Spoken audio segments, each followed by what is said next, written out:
Hello friends, I am Shivraj Aditya and I welcome every one of you to my channel. So this is gonna be the first video of my channel और जैसे कि आप लोगों को thumbnail और video के टैगनेम से पता चल चुका होगा कि इस वीडियो में हम लोग 7 इंपॉर्टेंट क्वेश्चन डिस्कस करने जा रहे हैं जो कि डिफरेंस एग्जाम्स में आ चुके हैं, बेसिकली नेशनल लेवल के एग्जाम्स में आ चुके हैं. So before we start I want to give a small disclaimer about the video कि इस वीडियो को देखने से पहले या कंटिन्यू करने से पहले just brush up your basics.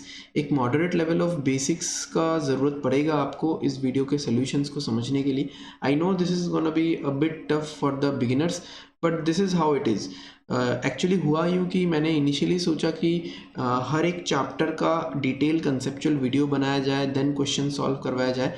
But then मैंने सोचा कि all the exams are line up, काफ़ी सारे एग्ज़ाम्स कंटिन्यूस आने वाले हैं, तो क्यों ना प्रैक्टिस सेट को ज़्यादा प्रायोरिटी दिया जाए. इसलिए हम लोग 7 शॉर्ट्स वाला वीडियो लेके आए सो दैट हम लोग इसमें 7 करके हर एक वीडियो में मैं प्रैक्टिस करवाता रहूँगा. And later on for sure I will be bringing some conceptual videos जिसमें हम लोग डिटेल डिस्कशन करेंगे, डिटेल एनालिसिस करेंगे हर एक चैप्टर को लेके. Okay, so before wasting any further time let's start.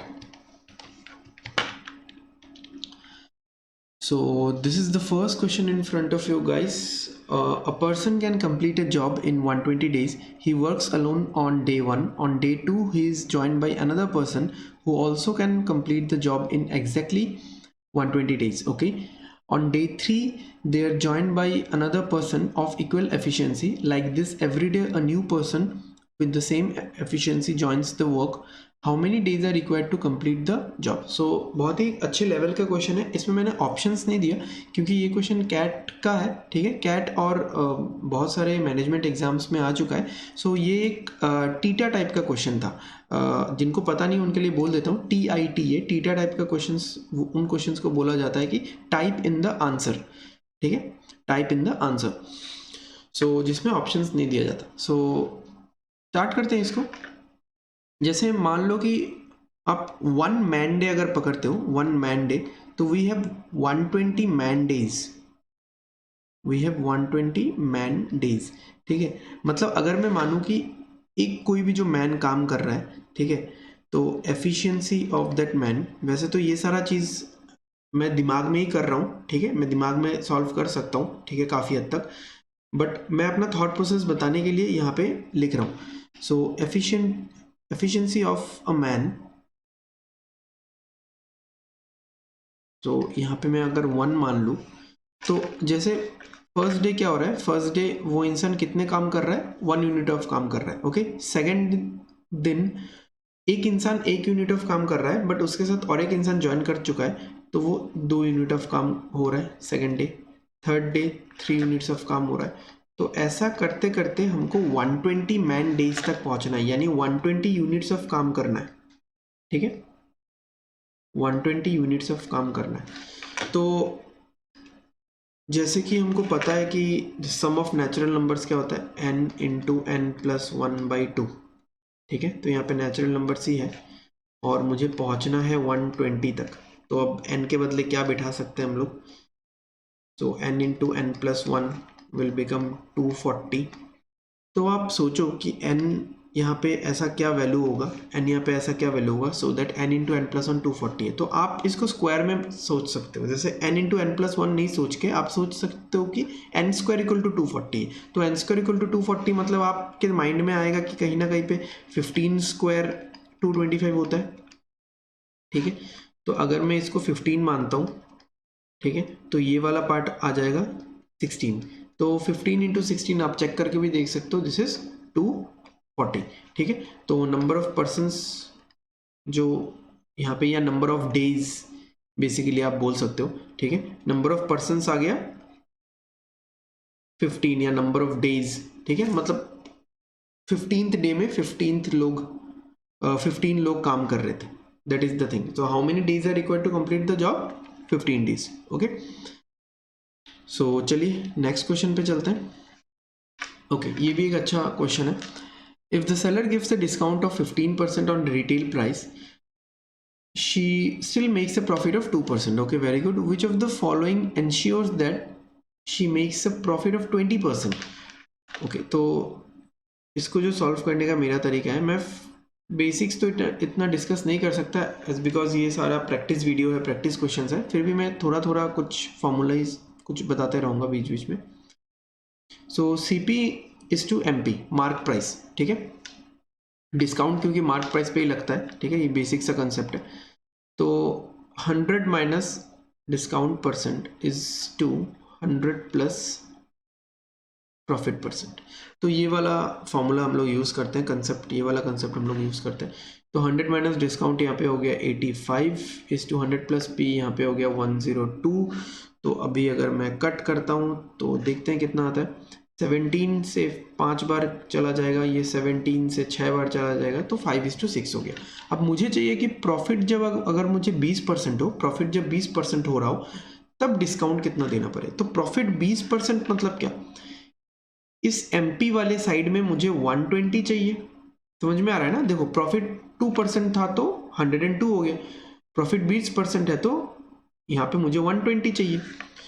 तो यहाँ पे अगर 120, देखो अभी यहाँ पे कितना है, यहाँ पे 6 है, 5:6 का रेशियो है, और मुझे पता है MP के यहाँ पे 120 बनना है, मतलब मैं 6 इंटू 20 करना पड़ेगा मुझे। सिमिलरली CP को भी मुझे 6 इंटू 20, सॉरी 5 इंटू 20 करना पड़ेगा, ठीक है। तो 5 इंटू 20 करेंगे तो हमको मिलेगा कितना, 100 मिलेगा। तो अगर मुझे 100 मिल रहा है, अगर मुझे 100 मिल रहा है, इसका मतलब क्या है, देखो CP का रेशियो लिखते टाइम हम लोग कैसे लिखते हैं, 100 माइनस डिस्काउंट परसेंट, मतलब डिस्काउंट इज 0, क्योंकि ये 100 ही रह रहा है। अगर यहाँ पे 90 होता तो मैं बोलता कि डिस्काउंट 10% दिया गया है, 100 माइनस डिस्काउंट, ठीक है, 100 माइनस 10।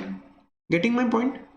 तो यहाँ पे आंसर क्या होगा, यहाँ पे आंसर क्या होगा, सेल एट रिटेल प्राइस, ठीक है, उसी प्राइस पे उसने बेच दिया, कुछ डिस्काउंट वगैरह उसको नहीं मिला, या नहीं मिला नहीं, हम लोग बोलेंगे कि उसने कस्टमर को कुछ डिस्काउंट नहीं दिया। Got it? Okay, next question. A man travels by a motor boat down a river to his office and back, okay, with the speed of the river unchanged. If he doubles the speed of his motorboat, then his total travel time gets reduced by 70%, ठीक है। इस by और to में focus करना, reduce by 75% मतलब 20% हो गया। The ratio of the original speed of the motorboat to the speed of the river is, okay, तो this is the question from time, speed and distance। मैंने सातों question different different topic से लिया है, so that सारे topics का एक brush-up हो जाए। ओके, सो जैसे कि अगर मैं मान लूँ कि जो बोट का स्पीड है वो x है और जो वाटर का स्पीड है, ठीक है, basically this is the question from boats and streams, जो कि एक टाइम, स्पीड एंड डिस्टेंस का ही सब टॉपिक है। सो लेट्स से कि डिस्टेंस d है, एंड अब जाते टाइम डाउन स्ट्रीम है तो x प्लस वाई लगता है, आते टाइम अप स्ट्रीम हो जाता है तो वो x माइनस वाई लगता है स्पीड, ठीक है। x is the speed of the boat, y is the speed of the water, okay, and then क्या है, ओके, तो if he double the speed of his motor boat, तो अगर ये ट्वाइस एक्स हो जाता है, अब जाते टाइम स्पीड कौन सा होगा, ट्वाइस एक्स प्लस वाई, अब वापस लौटते टाइम स्पीड कौन सा होगा, ट्वाइस एक्स माइनस वाई। अब क्या बोला कि जो पहले वाला टाइम है, ठीक है, मतलब क्या है, then his total travel time reduced by 75%, 75% से घट जाता है, मतलब कितना हो जाता है, समझो इस चीज को, 75% से घट जाता है, कम हो जाता है, तो कितना हो रहा है, 25% हो जाता है, ठीक है। तो ये जो नया वाला टाइम है, ये पुराने वाले टाइम का 25% हो जाता है, जो कि 1/4 है। तो फटाफट फटाफट सॉल्व करते हैं इसको। डी तो हर तरफ से कट जाएगा, समझ में आ रहा है, ठीक है। एंड देन यहाँ पे क्या होगा, यहाँ पे आ जाएगा twice x divided by x square minus y square, यहाँ पे आ जाएगा 4 इंटू 4x, ठीक है, 4 into 4x divided by 4x square minus y square. Okay, so यहाँ पे कैंसिल किया जाएगा, 2 से ये 2 हो जाएगा। Okay, so 4x² minus y square is equal to, यहाँ पे 8x 8, अच्छा x तो ये कैंसिल आउट हो गया, 8 ये क्रॉस मल्टीप्लाई होगा इधर, सो 8x² minus 8y²। Okay, pretty fine अभी तक। अब जो माइनस है वो लेफ्ट हैंड साइड वाला राइट हैंड साइड में आएगा, राइट हैंड साइड वाला लेफ्ट हैंड साइड। ओके, इसको कर लेते हैं। तो यहाँ पे आ जाएगा 4x² is equal to, and ये यहाँ पे गया 7y²। ओके, तो यहाँ से क्या आ रहा है, the ratio of the motor boat to the speed of the river. ठीक है, तो x/y निकालना है मुझे, तो x/y will be √over of 7/4, जो कि होगा √7:2। ठीक है, अच्छा क्वेश्चन था, नाइस क्वेश्चन, ये वाला ऑप्शन बी, गॉट इट। चलिए नेक्स्ट क्वेश्चन पे चलते हैं। सो नेक्स्ट क्वेश्चन क्या बोल रहा है, let me use the laser pointer. If Fatima sells 60 identical toys at a 40% discount on the printed price, then she makes 20% profit. Okay, 10 of these toys are destroyed in fire. While selling the rest, how much discount should be given on the printed price so that she makes the same amount of profit? तो उसको profit उतना ही चाहिए, उसको profit उतना ही चाहिए। ठीक है, ये 20% वाला ही प्रॉफिट चाहिए। अब उसके पास सामान था 60, ठीक है, 40% डिस्काउंट दिया और उसको 20% का प्रॉफिट हो गया, वेरी गुड। अब 10 सामान तो खराब हो गया, मतलब अब उसको 50 सामान बेचना है, और 50 सामान पे अगर उसको 20% का ही डिस्काउंट चाहिए, सॉरी 20% का ही अगर प्रॉफिट चाहिए, यानी वो डिस्काउंट इतना ह्यूज रेंज का डिस्काउंट नहीं दे सकता, उसको डिस्काउंट कम देना पड़ेगा, क्योंकि 10 सामान तो खराब हो गए ना। तो मतलब ओवरऑल जो सेलिंग प्राइस है वो कांस्टेंट होना चाहिए। ठीक है, ओवरऑल सेलिंग प्राइस कांस्टेंट होना चाहिए, यानी 60 सामान पे उसने 40% डिस्काउंट दिया, यानी बेचा कितना में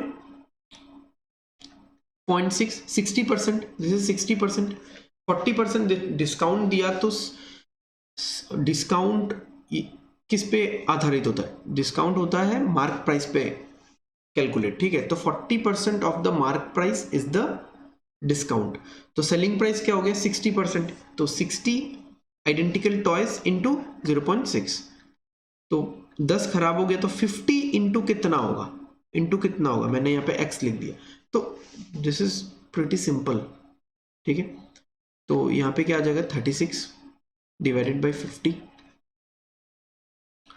इक्वल्स x, तो x क्या आएगा 0.72, 0.72 मतलब 0.72 मतलब selling price is 72% of mark price.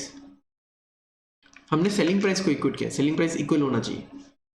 ठीक है, तो 72% ऑफ द मार्क प्राइस मतलब 28% का डिस्काउंट हुआ है, समझ में आ रहा है ना। 100% में से 72% तो सेलिंग प्राइस हो गया, तो 28% का डिस्काउंट है। Okay, next now this is a very good question. अब ये क्वेश्चन एवरेज के टॉपिक से है, बट इसमें एलिगेशन का अच्छा खासा यूज होगा। ठीक है, अ class consists of 20 boys and 30 girls. In the mid-semester examination, the average score of the girls was 5 higher than that of boys. Okay. In the final exam, however, the average score of the girls dropped by 3, while the average score of the entire class increased by 2. The increase in the average score of the boys is. So अब इसमें देखो, इसमें क्या बोला जा रहा है, जैसे boys, तो boys कितने हैं 20 है, और उनका एवरेज मैं मान लेता हूं x है। ओके, और गर्ल्स कितना है, गर्ल्स हैं 30, तो गर्ल्स का एवरेज कितना है x प्लस 5। तो यहां से हम लोग क्या करते हैं, हम लोग एक बार ओवरऑल एवरेज कैलकुलेट करते हैं। ठीक है, तो ओवरऑल एवरेज कैसे कैलकुलेट करोगे, बॉयज गर्ल्स, ठीक है, x और यहाँ पे x प्लस 5। अब हमको पता है ये 2:3 के रेशियो में आना चाहिए, क्योंकि 20 और 30 है ना, तो 2:3 के रेशियो में आना चाहिए। तो 2:3 के रेशियो में कैसे आएगा? ये जो डिफरेंस है इन दोनों के बीच को डिफरेंस कितना है? 5 को आप 2:3 के रेशियो में डिवाइड करो तो क्या आएगा? 2 और 3 आएगा। ठीक है, तो यहाँ पे अभी बीच में ऐसा एक नंबर आना चाहिए, बीच में ऐसा एक नंबर आना चाहिए जो इस कंडीशन को सेटिस्फाई कर रहा हो। तो आप क्या बिठाओगे? देखो x और इस नंबर के बीच में 3 का डिफरेंस होना चाहिए, तो ये नंबर फॉर श्योर x+3 होगा, और x+5 और इस मिडिल वाले नंबर के बीच में 2 का डिफरेंस है, तो 2 का डिफरेंस आ रहा है। मतलब यहाँ पे अगर मैं बोलूँ तो ओवरऑल क्लास का जो एवरेज है दैट इज x+3। ओके, अब क्या बोला? फाइनल एग्जाम में however the average score of the girls dropped by 3। ठीक है, average score the girls dropped by 3, तो गर्ल्स का एवरेज हो गया 3 से ड्रॉप हो गया ना, x+2 हो गया। बॉयज का तो मुझे निकालना है। ओके, और while the average score of the entire class increased by 2, तो 2 से बढ़ चुका है, यानी ये x+5 हो चुका है। अब देखो रेशियो तो वही है, रेशियो तो अनचेंज्ड है, रेशियो तो वही होगा 2:3। ओके, अब आप एक चीज देखो, ठीक है, अब आप एक चीज देखो कि यहां पे क्या हो रहा है। बॉयज यहाँ पे 20 है और गर्ल्स यहाँ पे 30 है, तो 2:3 रेशियो तो हमने लिख लिया। अब जब मैं इस चीज को लिखूंगा, मैं रेड यूज करता हूँ, x+5 से x+2 माइनस होगा तो यहाँ पे 3 आएगा। ठीक है, अब आप खुद एक चीज सोचो, 2 का मतलब 3 है, यानी 2 के बदले हम लोग 3 बिठा रहे हैं, यानी यहाँ पे 1.5 से मल्टीप्लाई हो रहा है, तो यहाँ पे भी 1.5 से मल्टीप्लाई होगा, तो ये होगा 4.5। And this is for sure कि ये जो मिडिल वाला नंबर है ये इन दोनों के बीच में होता है हमेशा। ठीक है, यानी एक से छोटा होगा, एक से बड़ा होगा, तो गर्ल्स से छोटा है, ठीक है, सॉरी गर्ल्स वाले एवरेज से बड़ा है, यानी बॉयज वाले एवरेज से छोटा होगा, तो 4.5। तो यहाँ पे मैं ऐसा क्या वैल्यू बिठाऊं कि इन दोनों का डिफरेंस, बॉयज का एवरेज और पूरे क्लास के एवरेज के बीच में 4.5 का गैप रहे। तो यहाँ पे क्या होना चाहिए? यहाँ पे होना चाहिए x+9.5। अब आप सोचोगे कि आप लोग पूछोगे कि x+5 के साथ 4.5 ऐड क्यों किया? इसका रीजन मैं पहले ही बता चुका हूँ। ये जो मिडिल में जो एवरेज होता है ये बॉयज और गर्ल्स के मिडिल में होता है। ठीक है, मिडिल में मतलब एग्जैक्ट मिडिल नहीं, आई मीन टू से कि दोनों के बीच में होता है, आई मीन एक से छोटा होगा, एक से बड़ा होगा, तो गर्ल्स वाले से तो बड़ा है ना। गर्ल्स का एवरेज कितना है? x+2, और यहाँ पे पूरे क्लास का है x+5, तो बॉयज वाले से ये मिडिल वाला एवरेज छोटा होगा, तो x+9.5, तो आंसर विल बी 9.5। क्वेश्चन क्या था? The increase in the average score of the boys is, got it? Okay, now this is a very interesting question from mensuration. A solid metallic cube is melted to form 5 solid cubes whose whose volumes are in the ratio 1:1:8:27:27. Okay, the percentage by which the sum of the surface areas of these 5 cubes exceeds the surface area of the original cube is nearest to. Okay, तो इसमें जैसे 5 cube है, 1:1:8:27:27। अब volume तो change नहीं होगा, ठीक है, सरफेस एरिया भले चेंज हो जाए, तो वॉल्यूम क्योंकि बड़े वाले को गला के ही वो 5 बनाया गया है, या मान लो 5 को गला के वो एक बड़ा वाला बनाया गया है। ठीक है, so volume is gonna be constant. तो आप टोटल वॉल्यूम देख लो यहाँ पे कितना आ रहा है, 64 आ रहा है। ठीक है, 64 आ रहा है टोटल वॉल्यूम। 27 कितना हो गया? 54 हो गया। 8 और 2 10, 54 और 10 64, तो 64 सेंटीमीटर क्यूब, मीटर क्यूब, कुछ भी हो। ओके, तो साइड क्या होगा क्यूब का?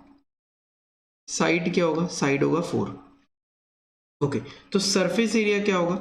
सरफेस एरिया एक साइड का होगा 16, और total surface area TSA, total surface area होगा 16 × 6, 6 साइड है टोटल 96। ठीक है, तो इनके लिए भी निकालते हैं हम लोग। पहले साइड होगा इसका 1, क्योंकि क्यूब रूट लेना पड़ेगा। इसका साइड होगा 2, इसका साइड होगा 3, इसका भी साइड होगा 3। तो सरफेस एरिया क्या होगा, सीधा सीधा निकालते हैं। हाँ, मैं टोटल सरफेस एरिया निकाल रहा हूँ सीधा। तो 1 का स्क्वायर इज 1 और 6 साइड का 6, अगेन 6। 2 का स्क्वायर इज 4 और 6 साइड का 24। 3 का स्क्वायर इज 9 और 6 साइड का 54, इसमें भी 54। तो टोटल कितना हो गया देख लो यहाँ पे, 54 और 54 हो गया 108। ओके, 24 और 6 हो गया 30, 108 और 30 हो गया 148, है ना। 108 और 30 138 हो गया, 138 और 6 हो गया 144। सो 144 हो गया इन पांचों क्यूब का सरफेस एरिया का टोटल। अब क्या पूछा है, the percentage by which the sum of the surface areas of this cubes exceeds, कितना ज्यादा है, ठीक है, परसेंटेज वाइज कितना ज्यादा है। सो देख लो ना कितना ज्यादा है, देख लो कितना ज्यादा है, +48 है। तो 48 ज्यादा है कितने पे, 96 पे ज्यादा है 48 इंटू 100, परसेंटेज निकालना है हमको, ठीक है। तो 50% है, सिंपल सा बात। Okay, so let's move to the last question. So this is a question from permutation and combination. Okay, ये भी एक इंटरेस्टिंग क्वेश्चन है। Let AB, CD, EF, GH and JK be 5 diameters of a circle with center O. तो एक circle बना लेते हैं जल्दी, बहुत ही घटिया सा सर्कल बनाया मैंने ये, सेंटर O। ओके, O को मैं बाद में मार्क करता हूँ, पहले डायमीटर बनाते हैं इसका। Okay, just wait guys. AB, तो मान लो ये AB हो गया, CD,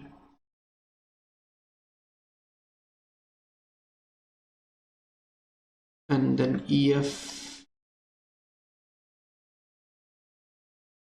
GH, JK। तो ये 5 डायमीटर्स हो गए।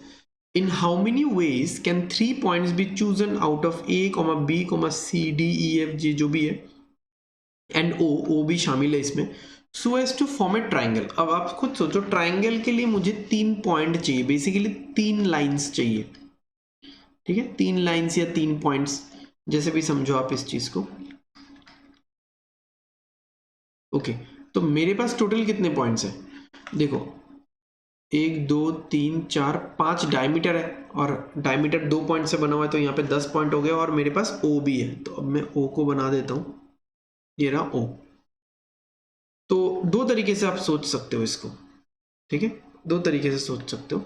एक तो ऐसा हो जाएगा कि 11C3, 11 पॉइंट्स में से आपको कोई भी 3 पॉइंट चूज करना है, उतने ही ट्राइंगल होंगे, बट यहाँ पे कुछ चीजों को आपको माइनस भी करना पड़ेगा।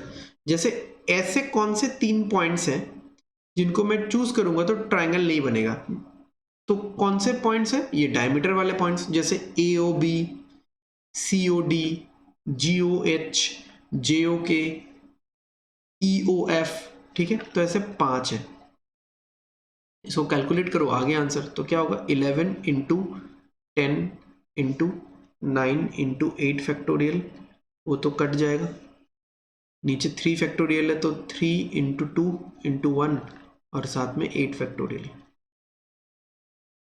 Got it.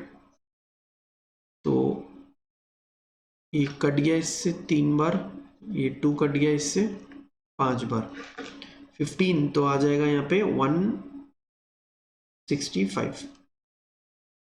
Got it.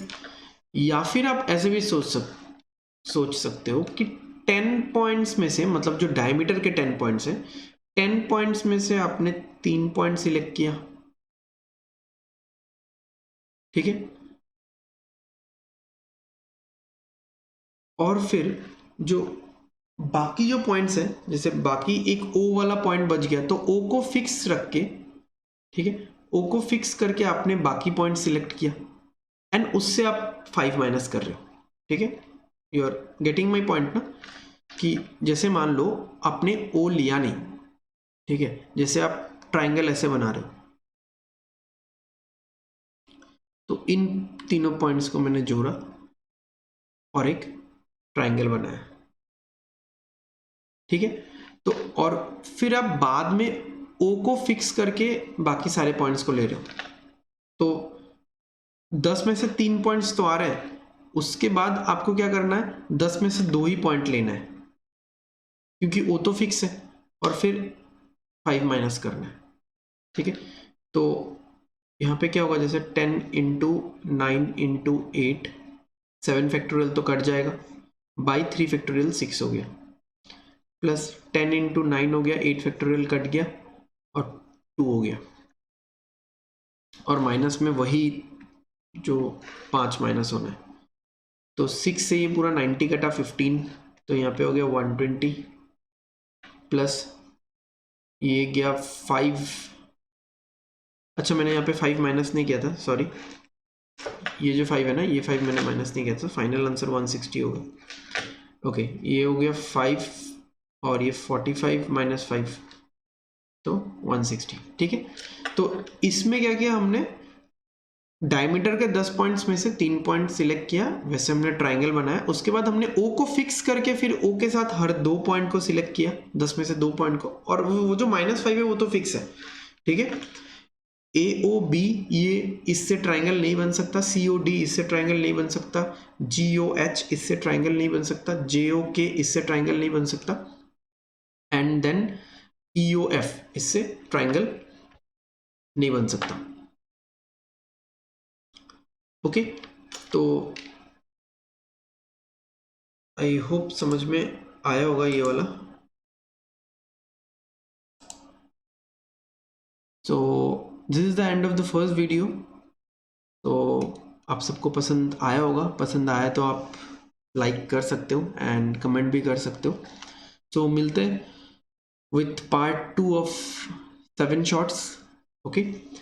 So practice करते रहिए, हम लोग ऐसे बहुत सारे 7 क्वेश्चंस करके प्रैक्टिस करते रहेंगे। यहाँ पे कुछ क्वेश्चंस था जिसमें ऑप्शंस था, कुछ में ऑप्शंस नहीं था, ठीक है। सो ज़्यादातर थोड़े मैनेजमेंट लेवल एग्ज़ाम्स से लिए गए हैं, because management level exams are the standard for any competitive exam in India. So ख़त्म करते हैं। Thank you guys, thank you everyone.